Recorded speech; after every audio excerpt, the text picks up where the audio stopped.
வரைபடத்துல கொடுக்கப்பட்ட புள்ளிகளான DEF புள்ளிகளை குறிச்சு முக்கோணத்தை வரைஞ்சதுக்கு அப்புறமா அந்த முக்கோணத்தின ஆதிப்புள்ளிய மையமா வச்சுக்கிட்டு அளவீட்டை பாதியா குறைச்சு உருமாற்றம் செய்ய போறோம். இதோ இங்க இருக்கு இல்லையா, இந்த முக்கோணத்தை தான், அதாவது DEF தான் நாம பாதியா குறைக்க போறோம். இப்போ வரைபடத்துல உள்ள முக்கோணத்துல நாம தெளிவா D அப்படிங்கிற புள்ளியானது குறை எண் 8 அப்புறம் 9ல வரையறுக்கப்பட்டிருக்கு.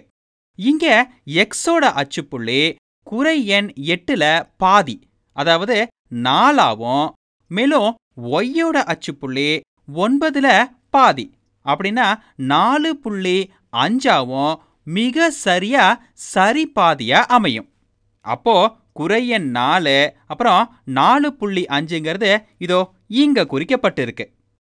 இங்க நாம பாதியாக்கும் போது ரொம்ப கவனமா ஆதிப்புள்ளிய மையமா கொண்டு செய்யணும். அடுத்ததா நாம முக்கோணத்தோட E அப்படிங்கிற புள்ளிய பார்க்கும்போது 2 அப்புறம் 7 அப்படின்னு தெளிவாகுது.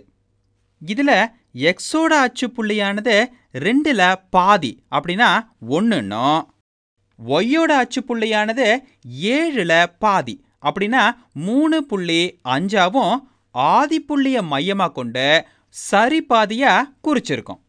கடைசியா நாம முக்கோணத்தோட இன்னொரு முனைப்புள்ளியான F கவனிக்கலாம். F ஆனது 6 அப்புறம் இங்க குறை எண் 6. இங்க எக்ஸ் அச்சு புள்ளியானது ஆதிப்புள்ளியில இருந்து 6ல பாதியான 3ஆகவும், அதே போல ஒய் அச்சு புள்ளியானது ஆதிப்புள்ளியில இருந்து குறை எண் 6ல பாதியான குறை எண் 3ஆவும் இங்க குறிக்கப்படுது. அப்படின்னு நாம DEF அப்படிங்கிற முக்கோணத்தை ஆதிப்புள்ளிய மையமா வச்சுக்கிட்டு அதோட அளவீட்டை பாதியா குறைச்சிட்டோம். இப்போ விடைக்கு போகலாம். நமக்கு புள்ளி D ஆனது குறை எண் 4 அப்புறம் குறை எண் 4.5 அப்படின்னு உருமாற்றம் அடைஞ்சிருக்கு. அதே மாதிரி தான் ஈயோட உருமாற்ற புள்ளி 1 அப்புறம் 3.5 அப்படின்னும், அதே மாதிரி எஃப்போட உருமாற்ற புள்ளி 3 அப்புறம் குறை எண் 3ஆவும் பாதியா மாறியிருக்கு. இங்க நாம இரு பரிமாண முறையில எக்ஸ் திசையையும் மற்றும் ஒய் திசையையும் ஆதிப்புள்ளிய மையமா கொண்டு சுருக்கிய உருமாற்றம் இதுதான். இப்போ நாம விடைய சரி பார்த்தா சரியான விடை தான்.